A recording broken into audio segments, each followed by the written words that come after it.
Galera da M4, vamos dar sequência às nossas aulas, falando nesse momento sobre território. E o que é território? Território é usualmente definido como uma área do espaço delimitada por fronteiras, a partir de uma relação de posse ou de propriedade, seja essa animal ou humana. Essa última, quando falamos da delimitação animal, ela apresenta versões políticas, culturais, econômicas, regionais, entre outras. O termo território vem do latim territorium, expressão que se referia a uma terra delimitada ou sob uma dada jurisprudência ou jurisdição. Querem um exemplo prático disso? É quando nós acordamos, vamos ao nosso quintal, varremos o quintal. A gente vai até achar um saco ter que fazer isso todo dia. Todo dia ela faz tudo sempre igual, que nem a música cotidiano. Entretanto, aquele perímetro do qual nós habitamos, moramos, ou porque compramos, herdamos ou alugamos, é um exemplo de extensão territorial. Apesar dessa definição simples, o conceito de território, ele é polissêmico.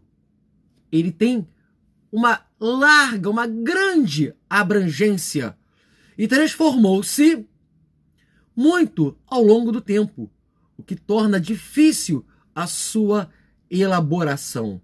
Haja vista, conforme a abordagem empregada, o território passa a ser visto como uma nova roupagem. Aí eu vou fazer um desafio para vocês. Vamos lembrar lá da nossa primeira ou segunda aula. Qual é a diferença? E eu quero que você pegue isso, anote em seu caderno, pesquise e anote. Tá? Já é um desafio, valendo nota, de boa. Qual é a diferença entre país, estado e nação? Vou repetir.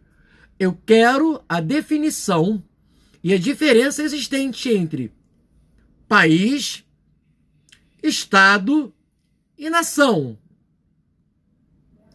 A partir desses conceitos, a nossa concepção de território vai melhorar muito. Em dicionários e modelos formais de conceituação, o território é usualmente definido como área administrativa controlada pelo Estado.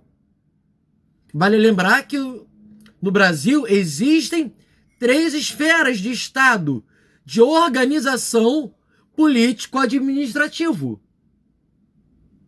A esfera federal, que a gente vai ter lá, que é aquele débil mental, o Bolsonaro lá, o Bozo, o palhaço, que eu me recuso a falar o nome do presidente, que vocês sabem, que é o chefe da nação, mas ele bosteja pela boca, é um verme, não é um vírus, não é uma bactéria. A nível estadual, vamos ter a figura do governador, que nesse momento nós somos administrados pelo Wilson Witzel, e na esfera municipal nós vamos ter a figura do prefeito, que no nosso caso, se Deus quiser, até dezembro vai ser o senhor Marcelo Crivella. Contudo, à medida que os estudos sociais avançaram, essa definição tornou-se insuficiente, uma vez que ela não abrangia os territórios informais e de disputas entre as classes e os diferentes grupos que compõem as sociedades. Para o geógrafo suíço Claude Haffenstein, o território não é precisamente estabelecido apenas pela construção e delimitação de fronteiras. Para ele, para que um território seja estruturado, organizado, mais do que isso, são necessárias a sua afirmação e a apropriação a partir de uma relação de poder. Ou seja, é preciso chegar no espaço, se apropriar dele e usá-lo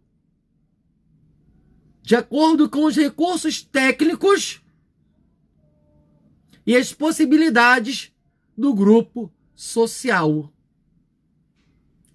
Territorializar, nesse sentido, significa manifestar um poder em uma área específica. É tomar, administrar. Já para Robert Sachs, um geógrafo, estudioso norte-americano, tá? Ele vai dizer o seguinte: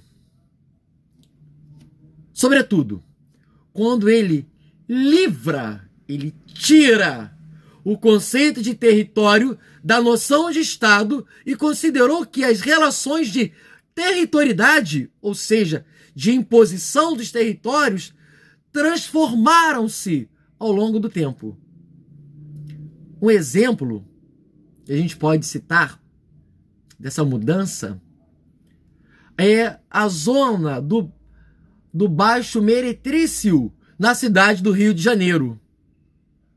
Se nós formos ao centro do Rio e falarmos assim, eu vou ali no Piranhão, todo mundo vai ficar pensando, caramba, mas o que é o Piranhão? O Piranhão era a antiga zona do centro do Rio, localizado lá na Cidade Nova. E aí nós vamos observar o seguinte: quando as prostitutas foram retiradas, quando o Estado se apropriou daquele espaço, tá? Quando eu digo Estado, da figura administrativa do município para construir o prédio, até hoje, aquele local ele é chamado de Piranhão. Sério! Aí todo mundo depois vai lembrar lá, né? As pessoas falam de uma forma muito jocosa da Vila Mimosa. A Vila Mimosa é uma vila de prostitutas. Mas vale lembrar que o caminhar da zona do Baixo Meretrício deveu-se a quê? As modificações e possessões territoriais por parte do poder público.